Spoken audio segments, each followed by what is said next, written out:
L'orientation, en réalité, c'est les directives que l'on donne aux jeunes bacheliers, aux nouveaux bacheliers ou à un individu pour lui permettre de faire un choix conséquent de filière et ensuite de métier ou de profession qui pourra lui permettre non seulement d'être épanoui, de se sentir à l'aise, mais de contribuer efficacement au développement social, économique, politique, culturel, etc. de son pays et de sa communauté. Si on n'a pas un repère dans la vie, on ne peut pas mieux vivre. Orienter, c'est indiquer la voie ou la direction à suivre. Et l'orientation, c'est dans tous les domaines de la vie, mais de façon spécifique pour les apprenants, les élèves, les écoliers ou les étudiants. Cela s'impose comme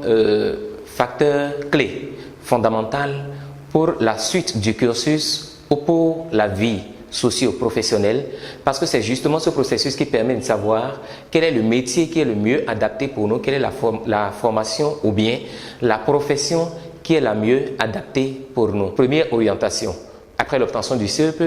et là c'est parfois peut-être trop tôt pour décider, on attend l'obtention du BPC ou du CAP pour confirmer ce choix, et puis après l'obtention du baccalauréat, le choix est définitivement confirmé, ou plutôt on opère une réorientation pour permettre aux jeunes de bénéficier judicieusement de ce qu'il faut en termes d'orientation, en termes de boussole, en termes de décision pour avoir une vie épanouie parce qu'il aurait choisi une profession dans laquelle il se sentirait très à l'aise. En dehors de la passion et de l'amour qu'on doit avoir pour le métier, des compétences et des prédispositions qu'on doit avoir, du projet de vie qu'on doit se définir,